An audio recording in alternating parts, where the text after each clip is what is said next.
So, anyway, today I am so pleased to introduce or reintroduce you to Sarah Geringer, who I met several years ago. We actually met online. We've never met in person, but she was writing a book at that time that was so great for so many of my clients who were dealing particularly with anxiety or negative thinking. And that book was Transforming Your Thought Life, Christian Meditation and Focus. And she did really well with that book. And now, Sarah, I'm so glad you're back on here to talk with me again. What have you been up to? Thank you, Dr. Debbie. I always enjoy our chats. They're great. Well, since that time, I have a teen version of the book that you mentioned. So it's Transforming Your Thought Life for Teens. And then in November of 2022, I came out with another book, and it's called Hidden Manna on a Country Road, Seeing God's Daily Provision All Around Us. So I have a copy of it here, and I was blessed because my publisher let me use all of my own photos in this book. Wow. So they have the cover is the country road that is just a mile away from me right here. And then every single chapter has pictures that I took just with my iPhone, and so Wow. it's illustrated. So they told me, they said, this is an interesting little tidbit. They said if there's ever been a book that would have lent itself to a full color hardback version, it's your book. But they said it would take an additional 6 months, I think, to roll it out, and it costs 4 or 5 times as much to do it. Uh, So I said, let's just put it in a paperback, make it affordable for people. And at the time, I didn't see this recession coming, or the inflation that has been so terrible last year. So I'm glad uh, that I made that call. But yeah. no, I'm really proud of this book, and I've gotten such good feedback on it. People just say they just love it. So I'm glad to talk Oh, about it with you great. today.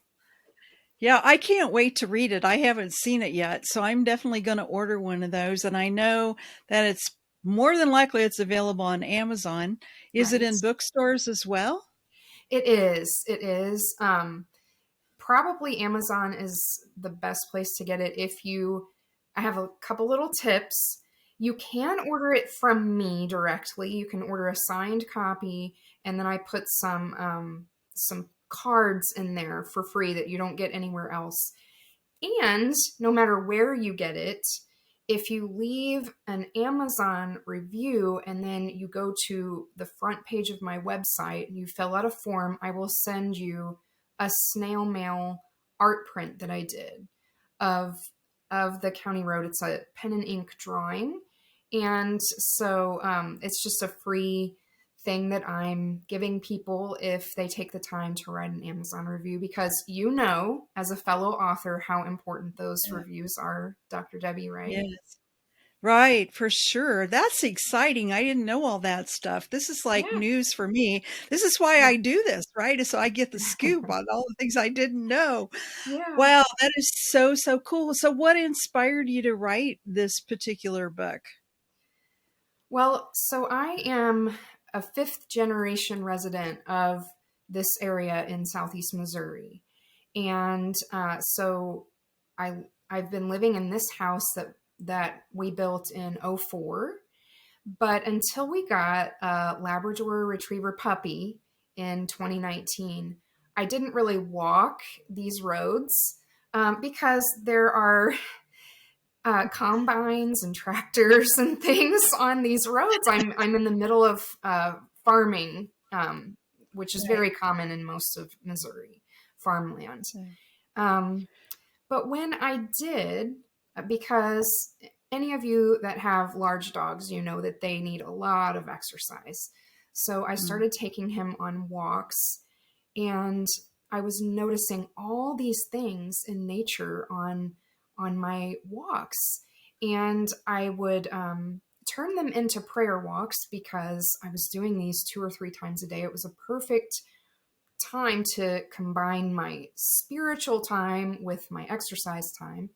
Mhm. And I started seeing these metaphors in nature for prompts to pray, um, mostly for other people and things in my community and things in my personal life. And when I saw these things, it was a reminder to pray. And I realized from my own ministry at my church and small group ministry, and then just my online ministry that I have, I know that a lot of people struggle with prayer, and they Mhm. feel that, first of all, I think they feel guilty they don't do it often enough.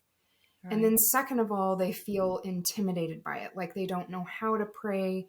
They they don't know what to ask for. They're just kind of at a loss. And so Mhm. when I was on these walks, I was thinking, this is just so simple to just go outside, find something in nature, and some of these things were man-made items too, and Mhm. use that as a connection point between you and God. Use it as a springboard for a fresh kind of prayer that you could have. And I could see this happening in the city. It doesn't have to be in the country. In fact, Mhm. one of the chapters I talk about the cedar trees that line the Interstate 55 that goes between here and St. Louis. And those have prompted me to pray really since I was a teenager. So it can just be wherever you are. What I want my book to do is open your eyes to all these hidden treasures that God has put for you right outside your door to connect in a meaningful way with Him through prayer. Wow, that sounds really cool. Very, very practical and something that we all do. I mean, we're all surrounded by something, right? Right, And yet we don't always notice what it is, and we don't look at for it being signs that, God is prompting us in some way to notice right. and to connect with him in that process. Wow, Yeah. that's beautiful. You made me want to come and go walk on those country roads with you. Missouri's Well, not that far from Texas, so no, no, I would love to go check out because Texas has so many different types of typography that yeah. typography. I meant to say geography from my Yeah. friends that Yeah. live there, and so I've learned that if you're in one part of Texas, it's not necessarily at all like a different part of Yeah. Texas. So a lot Yeah. of area to That's true. explore. Well, you're always welcome. We have a guest room and you're welcome to come anytime you want to. Just let Well, me know. anytime I've been in Texas, I've had a good time. So it's a Yeah. great place to Well, visit. Texas is a great state, that's for sure. Yes. So, Yes. you're up to a lot of other things too, Sarah. I know you do speaking, that you just came back from a conference in Nashville. What, Yeah, how was that? I went to the Hope Entrepreneurs Conference. It was the first one that they've had, and I got all kinds of ideas about how to build my business to make it more self-sustaining. That's kind of been my goal since about 2017 is when I quit my day job to write full time, but I knew it would take several years to be completely working for myself rather than other people. So even though I still do that, pretty much I only work in the Christian sphere now. So any Right. of the paid work I do is for other ministries. And Mhm. then I also do coaching, I do book launches. So I have several different kind of iterations of that. And I've been posting about that on Instagram. So you can check out my Instagram feed if you want to know more. But really, if I could do anything at all, I would just go away and read the rest of my life. I love reading. And I think my second love would be writing books. Uh-huh. But if any of you listening or watching are aspiring writers, you have to read if you want to write well. So Absolutely. But then what I've discovered in this whole journey of being in this world of writing and speaking is one of my favorite things to do, honestly, is to champion other Christian writers, speakers, podcasters, because there are so many good messages out there that people are sharing. And a lot of people just need someone kind of behind the scenes to um, give them some ideas or some encouragement or some practical guidance on how Mhm. to amplify the message that God has given them so that we can continue to build his kingdom on earth until Jesus comes back. And I believe we're going to be doing those kind of things even when we're in heaven, in the new earth and new heaven someday. So it's just Christian creatives are my favorite people to work with. So it's been a joy. I've worked with about 100 of them in one-on-one situations since I started doing the coaching in fall of 2020 is when I started that. Okay. So it's a lot of fun. Yeah, that's I was gonna ask you what kind of coaching you did, and I had a feeling it was around writing. I remember, one of our first conversations, because I work with relationships, I wanted to connect with you on the phone when we talked that first time. I wanted Mhm. to help you with your relationship, and you wanted to teach me how to publish a book. It was almost like, "Let me help you." "No, no, let me help you." Yeah, And that was fun. Yeah. it was a fun conversation. So, and you were a great inspiration and all that. I could tell even back then what a passionate creator you really are. Then that's pretty amazing. And so, if someone is looking for someone who can help them figure out what do I do next, do you do like a coaching program, Sarah, or do you just do one off sessions? How does your coaching work for an aspiring Christian writer? Well, of my coaching clients, my one-on-one coaching clients, I've had about 60 since fall of 2020. And they've been all along the spectrum. So some of them don't even have a website yet. Maybe they just have Facebook for their personal Mhm, friends, right? mhm.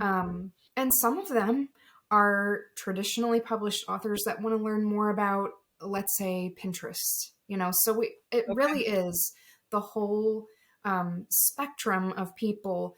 And so what I really do is just customize a path for them.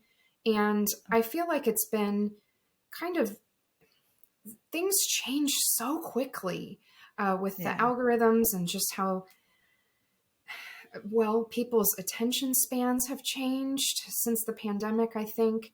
And so it's hard to make a course that's kind of long lasting. But Mhm. right now, I'm rolling out a new course for self published authors who want to run their own book launches. So I know a lot of self published authors don't have a big budget. So I've been trying to make something that will empower them and educate them on how to do this for maximum success, um, and not have to pay me at least twice as much to do it for them. Right. So, Right. so I'm trying to figure out different price points to offer people to meet them where they're at. But I think Mm, honestly, the thing that has been most helpful to most of my clients is that one-on-one coaching with me, just to mm. tell them exactly what they need to be doing right now. Okay. So what I'm hearing you say then is that your coaching is done based on where the person is and what they need and what they want. It's not necessarily a structured program, one size fits all. Instead, it's customized for all. Yeah, Is that, yeah. yeah, okay. Very cool. Wow. You have really come a long way, baby. It's been You so much have. fun. And this is funny. This is something I have said before, but when I was in high school and college, I heard over and over again, you should teach, you should teach, you should teach. And I never felt called to be a teacher. I feel like teaching is a calling, and I didn't want a whole classroom of students to have to manage. But Yeah. now I'm kind of like a tutor, and that Uh-huh. is so fulfilling to me because I'm meeting people who really are hungry and motivated to learn, and Yeah. they're all in. And that's the kind of people I like to work with, that they are just, they know they have this message that they're just burning to share, and they just Hmm. don't know how to get it out. And so I can help them, and then I can see them flourish when they publish their book or they start their YouTube channel or whatever. And that's very, very fulfilling to me to see that. So, Wow. So it sounds like you can help with social media as well as how to handle self-publishing. And you've got tips, I know for sure, because you shared some of them with me on how to work with a publisher and how to work with right, a book agent and all those things. So you've got a wealth of information and experience in the area of publishing and, more importantly, getting your message out, which is right, huge. It's a huge thing. right. Lots of people need that. So yeah. Yeah, And you also speak at different events, right?